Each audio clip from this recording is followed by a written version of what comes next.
you're a fraud. You're a liberal hack.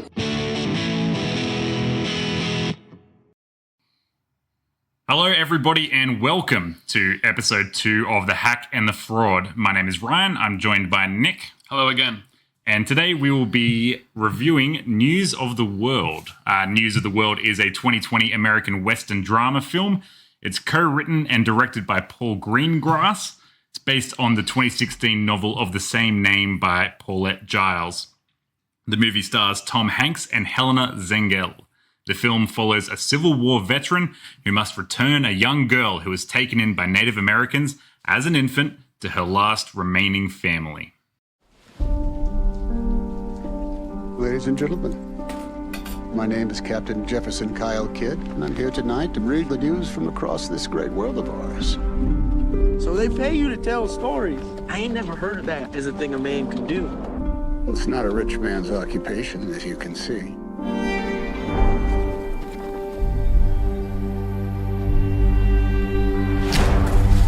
Hey! Stop! Stop! I'm not gonna hurt you! Do you understand English? Dog, jeg kan godt, Friend. All right, Nicholas, News of the World. What did you think?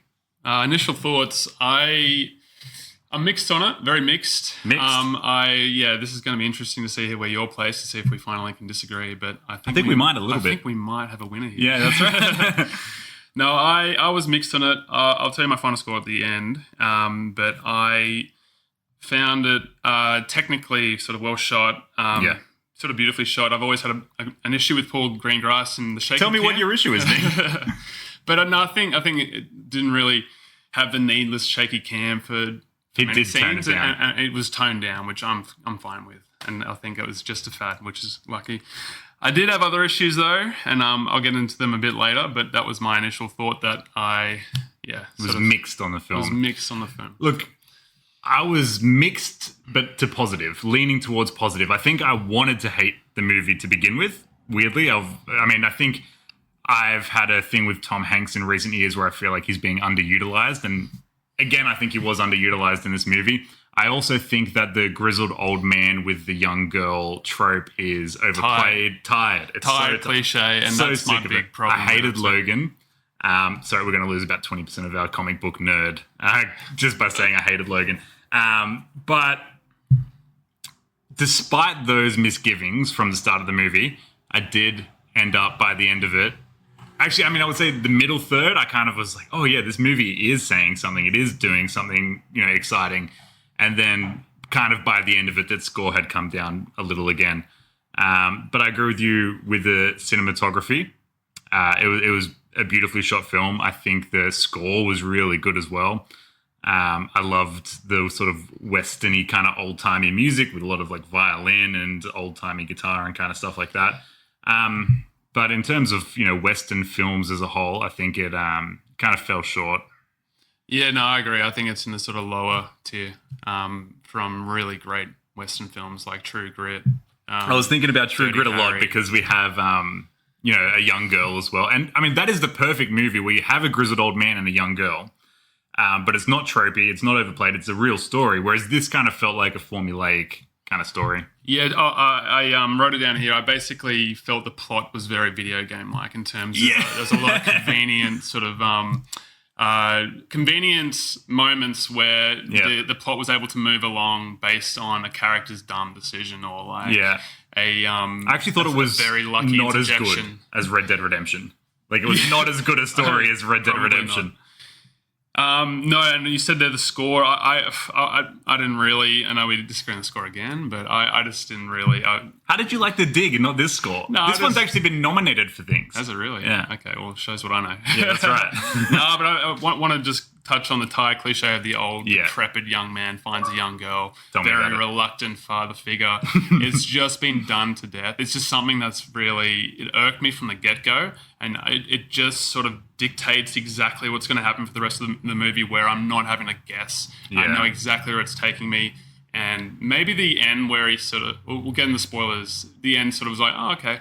I didn't think it would go that route, if it makes sense. Yeah. Or maybe, but like it was one of two ways it could have gone, to be honest. Mm-hmm. But the rest of the movie just followed along that same track, and it didn't leave me guessing at any point. Tom Hanks' performance was pretty good. Let's talk about Tom Hanks. You tell me what you thought of Tom Hanks. Yeah, he's always good. So, like, as far as the Tom Hanks performance goes, it's middling because he's just excellent. Like, he's not Philadelphia Tom Hanks. He's not kind of Apollo 13, but he's good enough. But I liked Rooster Cockburn. Yeah, I did like Rooster Cockburn better. My issue with Tom Hanks is that for the last 20 years, he's exclusively played sincere, kindly kind of father figure.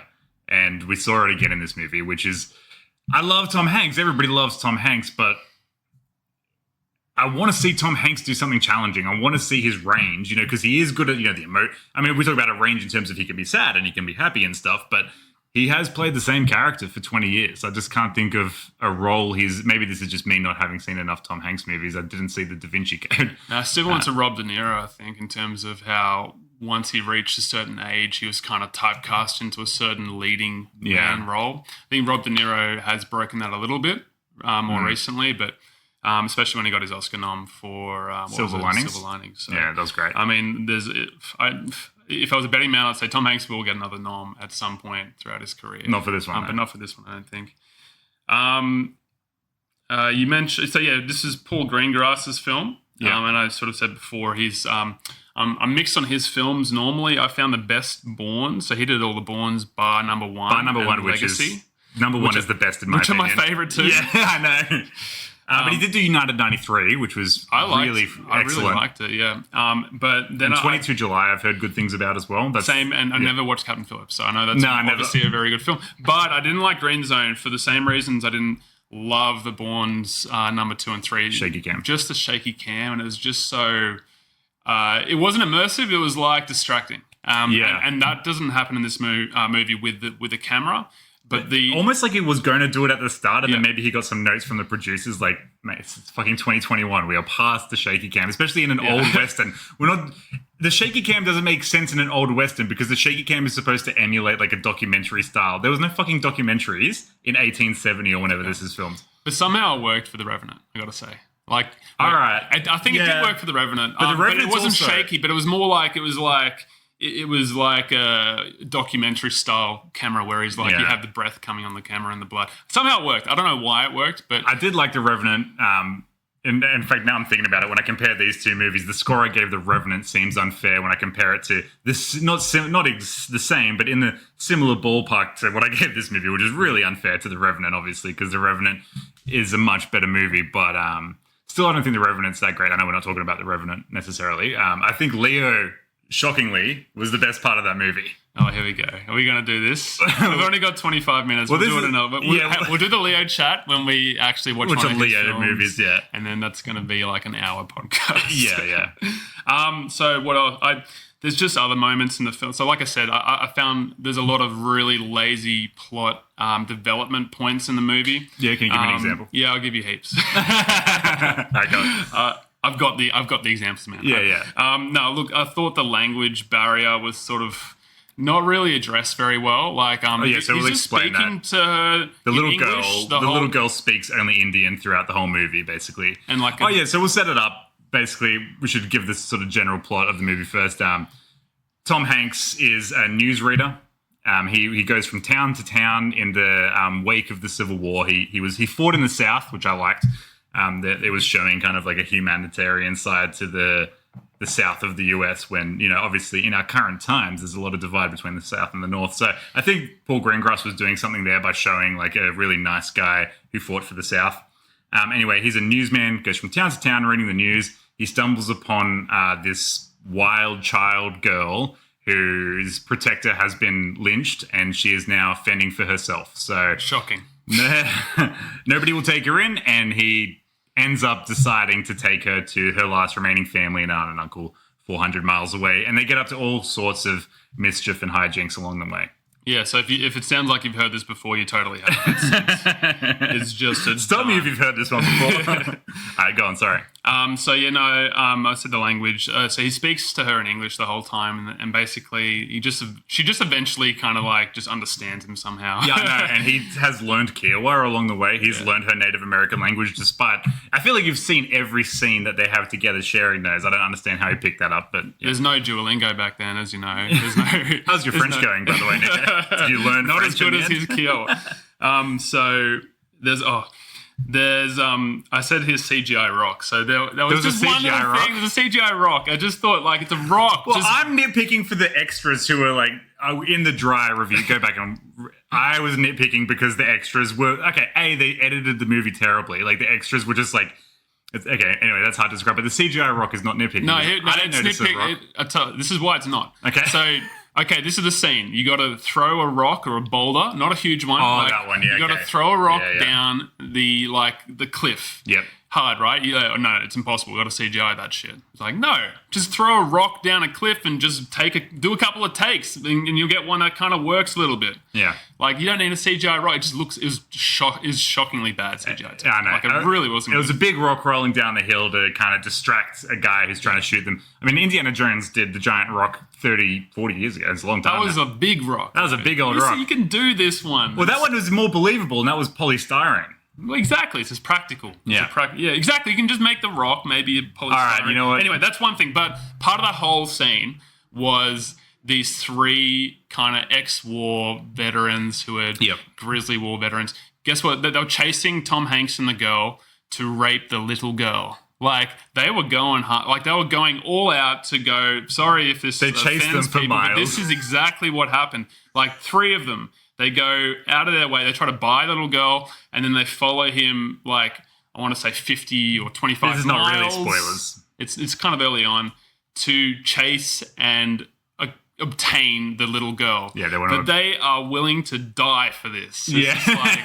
There's no regular women around. There's no reason for them to not rape this little girl, apparently. It's just the absolute 2D non-fleshed out villain that is just it's basically I kind of like those characters in westerns, those like really seedy guys who they've got like this straggly greasy hair and they're like they look like rats basically, all of them, and they're like, oh, give us that girl $50, you know, like I kind of like those characters when they're done well, I suppose, when they are truly evil, but these just felt like caricatures, you know, rather than like, and that was one problem with the movie. I felt that the movie was kind of like a PG-13 version of the Old West, right? And exactly. I mean, I always go back to movies, well, not movies, but True Grit, yeah, sure. But the novel Blood Meridian, I don't know if you've read by Cormac McCarthy, you know, that's brutal. That's like an apocalyptic hellscape. And that's the Wild West that I like, where it's like an apocalyptic hellscape. These people are just living in this awful, hellish kind of time,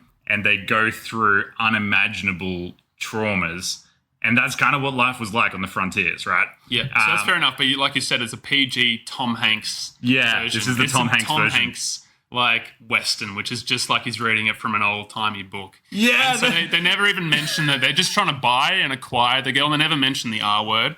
But we all know it. We all know what they're like. It's very... But they never do it because it's like PG and Tom Hanks. Well, even at the start of the movie when when he stumbles upon the lynching, which I presume was either a Native American or a black guy, right? Because, you know, that's why they did lynchings back then. And you never see... You see, like, the feet of the guy hanging from the tree. You see a little bit of him through the branches, but you don't see his face. You don't see any blood. I mean, pretty much the only blood you see in the movie is one time Tom Hanks gets scraped with a bullet on the side of his head, and that's the limit of the gore in the movie. And this is at a time when scalpings were a popular pastime. That was what people were doing. You do see, but then in the middle of the movie, it almost descends into... I thought what the movie was doing was starting off kind of that PG-13 kind of vibe, and then descending into like moral, destituteness, kind of like Apocalypse Now, kind of going further into the South and going into that place when, you started seeing the buffalo getting skinned and the hundreds of skulls piled up. I thought it was going in that direction, but then that was pretty much the worst of it, and then it kind of got better from then on for the rest of the movie. That was a 5-minute scene, really. Yeah, it was like a little tiny scene where Tom Hanks takes a stand for whatever dumb reason. Oh, so yeah. I didn't like that too. Whereas it's like he risks everything. He risks his life and the girl's life he's trying to protect to bring the news to all these people in like this destitute to town. Start a revolution. And he should have been killed, right? He should have been killed were it not for dumb luck. The girl somehow gets a gun, and then spoilers, but sorry. Yeah, like it's just that's the sort of thing that I'm talking about. These like convenient plot points that just it doesn't make sense for his character to do that, because if it weren't for this highly improbable set of circumstances, he would have died, and his character would know that he would have died for doing that. And the girl that he's looking after, and the whole point of the movie. Yeah. So it's felt very video gamey in terms of like just the actions that they made and the consequences were never realized because they live in a video game world. Yeah. Trying to think of a video game that has a better story just to defend video games. But no, I mean, Red Dead Redemption is pretty much, it was not as good as Red Dead Redemption. Red Dead Redemption goes harder. And I suppose Red Dead Redemption's an MA-15 or R-17 movie if you're in America. And this is not that at all. This is a lot shorter.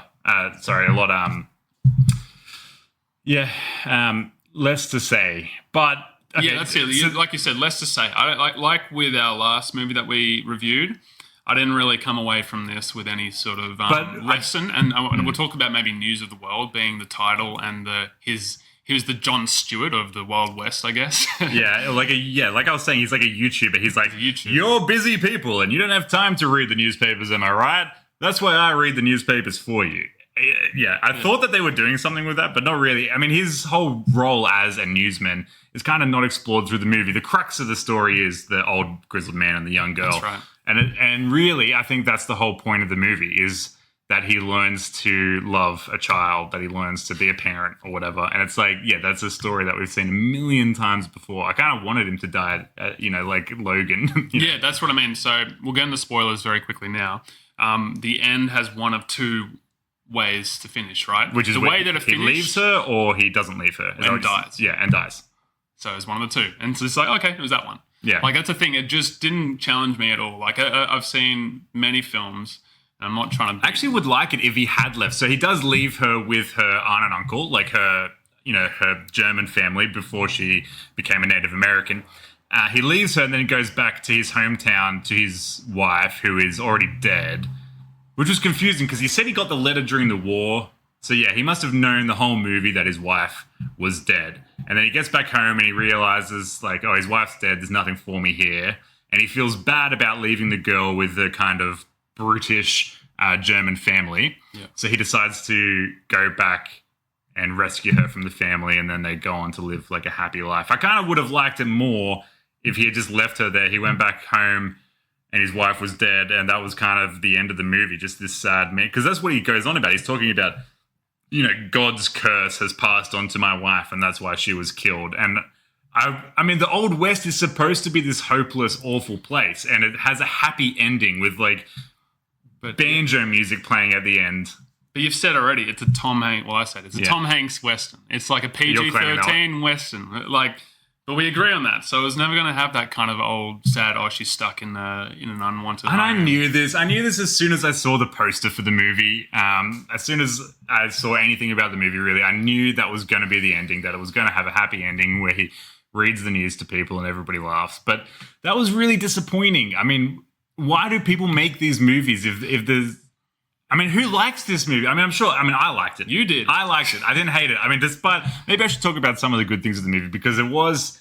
Okay, there's a big chunk of the movie. The middle third of the movie was really enjoyable. I mean, despite the motivations for those three guys following them, just wanting to abduct this girl and that being a kind of weak motivation, I did like that extended kind of half an hour scene where they're slowly trying to escape them up a hill as they're slowly kind of coming up towards them. It was this big chunk of scene. It wasn't like an action shootout that was over in 2 minutes. It was this more realistic, long extended, like they're running a little bit, they're hiding, they're out of breath, I really liked that because it was realistic. I liked all the bit in that kind of weird town where it was kind of hellish, and they had the almost Colonel Apocalypse Now character who's like running the town and everything. I like that whole middle section. So the middle part of the movie, the middle third, I really liked. I think it's the start and the end. Or were you just kind of the same the whole way through? No, that's it. Like, I just think even that middle was cliched. It's just Apocalypse Now, like in the Western. It's just everything. But not anywhere near as good. Yeah, everything that I'd seen before and way better. So I couldn't get off that track. This is my thing for movies. It has to be something new. But when, you try to do something new. No, it doesn't need to be something new. It just needs to be, it needs to sort of, oh God, I don't know how to explain this. I don't want to say subvert expectations because that's the worst. I hate when they do that because it's so obvious. I love it when they subvert it. Didn't you love The Last Jedi? Right? No, but actually, like True Grit was a remake. It was a remake of a film, True Grit, of the same name. Just before, John Wayne. It was not, it didn't feel, like cliched and labored. It was that there was a lot of thought. It did subvert your expectations. It was like, you expect it's a remake of like a kind of, I mean, even though it was well received at the time, you watch True Grit now, the John Wayne version, it's kind of goofy, especially in comparison. It's very different to the original John Wayne version. It's like they sort of give Rooster Cockburn a much more realistic kind of presence. His presence. His presence in that movie, like from when you meet him, the kind of the heaviness of his boots. You can almost smell him through the screen. And Matt Damon's such an interesting character in that. Yeah. Like it's just because you just don't know. You find him not sort of goofy, but you find him aloof a bit. But he's like a really good character. Got a lot going on. He's got a lot going on. It's just like he's a very interesting character. Yeah, and you think he might be stupid or something. And the girl is fucking amazing. Haley Steinfeld. Yeah, that launched her career obviously. Yeah. And I liked Bumblebee as well, but I haven't really seen her do anything. She's like a singer now as well, but I could not fucking believe how good she was. She was like 12 years old and she got an Oscar for it, or at least nominated. I think. And she was really excellent. It wasn't like she did play this sort of, as we said, precocious kind of kid. But it worked. But it worked, yeah, exactly right. Which is so rare, and that was one of my big misgivings going into this movie, that just fucking kid actors, man, especially after The Dig. I just fucking hate kid actors, and it was really good that she didn't have to speak any English through the whole movie, because otherwise I don't know if she would have been as good. Yeah, look, I had no problem with the child actress. She was good. She didn't speak though. Like that's the thing. She didn't speak, but she just looked like Sia, and I was just kept on picturing Sia the whole time. She looks like a generic wild child kind of thing. Yeah, like she's about to face the corner and start a tune. Yeah, she was like that music, that Shia LaBeouf music video. But doesn't she just look a little bit out of place? With the blonde hair Western, and just a little bit. Like I think maybe they were trying to make her look out of place, but it didn't. It didn't work. She was supposed to, I think, look like this, pale skinned, light blonde hair, perfect kind of figure in this dirty, but like the landscape and like the film wasn't dirty and gritty enough, and then she wasn't as kind of fair and perfect enough, So it didn't. She just kind of looked. Yeah, just out of place, but not in a way that made sense. And that was the thing with the movie. I felt like, a lot of what it was doing. Again, this is kind of a consistent complaint through the. I can't wait till we watch a fucking great movie, because it's like they are kind of going for these things, but it's like a technical fault that they don't reach them, that they just don't have the ability to kind of make you feel what they're trying to portray. Yeah, well, like I mentioned, I think it's the script. It's the script that really lets down this film. So the screenplay, in terms of I suppose, I mean, the dialogue wasn't bad, but I guess it's the plot. It's the start of the movie is old grizzled guy looking after a young girl. So whenever you start with that premise, it's an uphill battle. Yeah. Well, that's exactly what it was for me, and that's and I'm also not drinking this episode. I'm sober as a. We're always sober in these episodes. Oh, of course we are. But so maybe that affected my. No, I don't think so. Anyway, let's do a final recap and kind of say what we like, because I did like some things. Okay. So I'll start. I did, so like I said, I like Tom Hanks's performance. I just said it's just like for his career, because it's very good. It's a middling performance for him, but it's still it's a top-notch performance, and he does carry the film pretty well. He's the only one speaking for most of the movie. Yeah, that's right, and that doesn't feel like. It never felt out of place for me that he was just filling in this world as well. In this world gap. Yeah, because his character made sense in this world for me. So yes, but I didn't like, again, that he was just a kindly, sensible father figure. He was almost like Lincoln-esque, and I'm like, that's Tom Hanks. That's what he plays. Yeah, well, that's true. That's again, I think so scripting. I just think he needs a bit more of a. He's a great actor. I don't think anybody's disputing. And he says, "Oh, it's my demons." It's like, what demons? You didn't swear in the movie. Yeah, it's the Old West. You didn't swear. No, yeah. So the camera work was really good. Yeah. Even when it was like trying to do the shaky cam, but who was the cinematographer for the movie? Cinematographer. Yeah, look, I don't think I've seen a bad film. He did The Crow and The Dark City and Pirates of the Caribbean. But cinematography-wise, I think it's just kind of turned a corner. I don't think I ever feel like, the cinematography is bad. I feel like it's just always kind of good now. And they use the sort of the Western backdrop pretty well. It's not inspired, but it works pretty well. I will just say, because that is one of my favorite parts of West. I mean, I should clarify, I'm a massive Western fan. It's Western and sci-fi is my favorite genre. Thus, Firefly and Serenity is my favorite thing. But this was disappointing for the Western landscape for me. I mean, it has the Western landscape in it. But yeah, again, Red Dead Redemption does it better. It did really nothing special with the landscape. It just kind of showed it off. And it's easy for it to look amazing when it is the Western landscape because it's always beautiful. It's, these big vistas. I mean, you look at the Hateful Eight, which does not really have many landscapes. Like even in the short amount of outside landscapes that movie has, better. Django, I mean, any of them. And it really works for the movie because it's sort of, you feel sort of as trapped as the Hateful Eight. And they have those big 70mm shots of the landscape as well. We watched it in 70mm. Just going to drop that. But yeah. Sorry. But essentially everything else, and I've already talked about it, was just it was a big miss for me. So I'm on 5 out of 10. 5. You gave The Dig 5, or did you give The Dig 4? I think it was a 4. Okay, yeah. This is only a 1 above The Dig. Yeah. Really? Okay. Well, we must disagree, Nicholas, because like I said, the start was not bringing me into the movie at all. I was kind of offered, but only offered in the amount that I thought I would be. It wasn't disappointing me in any way.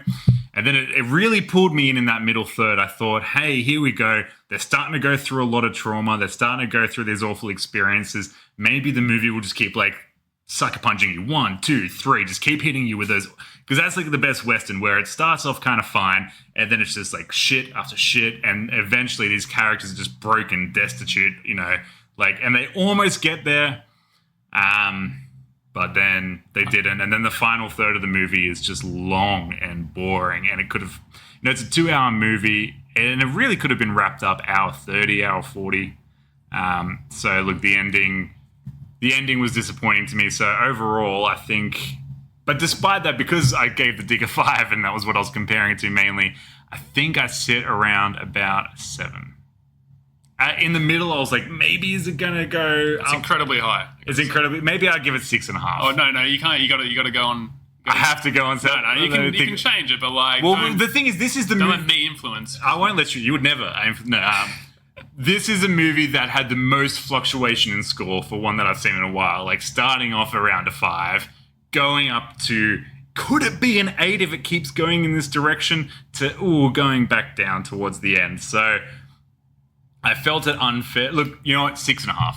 I'll give it 6.5. Just on that, I was a 6 to start because I knew the entire cliche. As soon as I was brought into it, I was like, okay, that was me. It's got to work for me now, and I finished at a 5. I could go lower. All right, there you go. That was pretty spoiler free. That was pretty good. I think people can listen to this review without. You've got to the end now, so it doesn't matter. But anyway, all right. Well, that's it for episode number 3 of The Hack and the Fraud. Thank you once again for joining in, Nicholas. What is your catchphrase for today? You've had some good ones. Just got to keep on keeping with it. All right, you heard it, folks. Keep on keeping with it. We'll see you next time. I think we will watch High Ground on Yeah, we will. High Ground will be the next episode. So Master and Commander. Master and Commander coming. But if you want to avoid some spoilers by watching the movie first, watch The High Ground, and we will see you next Sunday at 4 p.m.